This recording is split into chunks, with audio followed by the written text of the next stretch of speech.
Assalamualaikum warahmatullahi wabarakatuh. Kami dari kelompok 9 atas nama Dani Rahmawan, Nursela Mas'ud, serta Wildan Ar-Rozaki akan membahas tentang kekhususan psikologi klinis.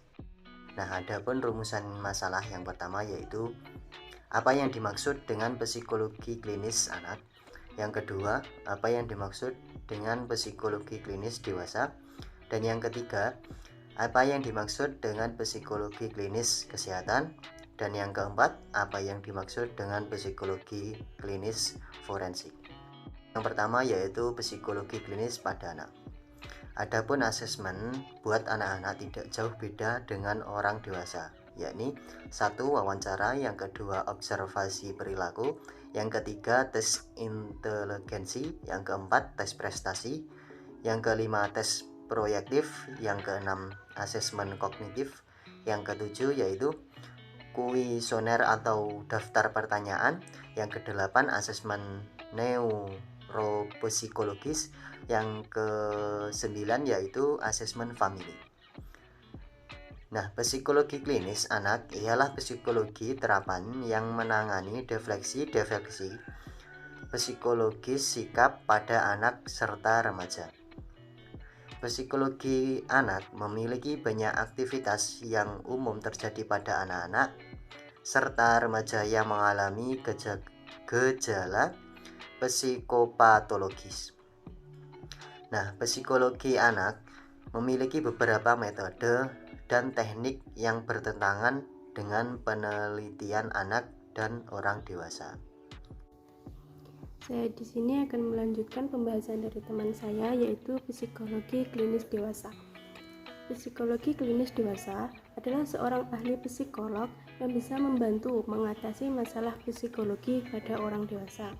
Psikolog sendiri ada banyak jenisnya, meliputi psikolog klinis anak, psikolog klinis dewasa, psikolog pendidikan, psikolog industri dan organisasi, psikolog sosial, dan psikolog penyalahgunaan obat-obatan terlarang dan zat adiktif.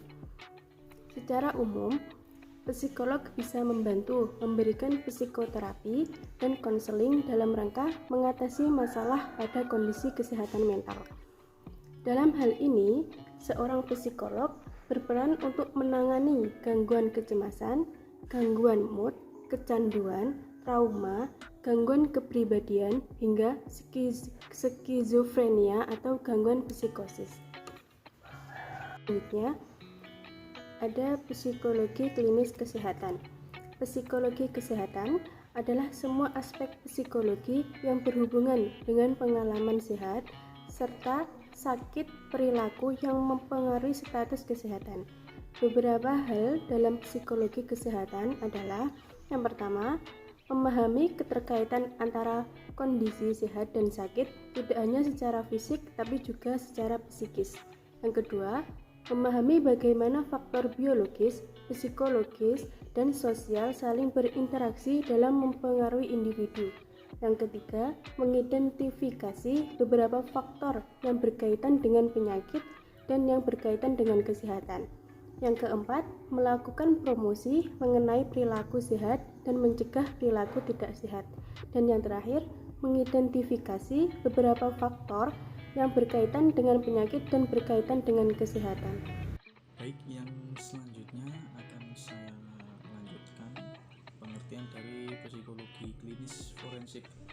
Apa toh psikologi forensik itu? Yaitu ilmu sains yang selalu dikaitkan dengan segala hal pencarian alat bukti kejahatan yang ujung-ujungnya digunakan di dalam proses pengadilan. Forensik dikatakan sebagai sebuah proses mulai terjadinya ketika sebuah kejahatan itu ingin diungkap, bukti dikumpulkan, dan hal yang berkaitan dengan kejahatan yang kita sebut dengan forensik. Psikologi forensik merupakan cabang dari psikologi yang mempelajari tentang mengintervensi sebuah proses peradilan guna menyediakan data dan pengetahuan yang membantu penyelesaian suatu kasus. Dan teman-teman pasti bertanya, apa tuh fungsi forensik itu? Fungsi forensik memiliki peran yang cukup penting di dalam proses penegakan hukum, yaitu proses forensik berusaha untuk mengungkapkan bukti-bukti yang ada berkaitan dengan mengapa seseorang itu melakukan kejahatan dari perspektif psikologi tersebut. Sekian presentasi dari kelompok kami. Apabila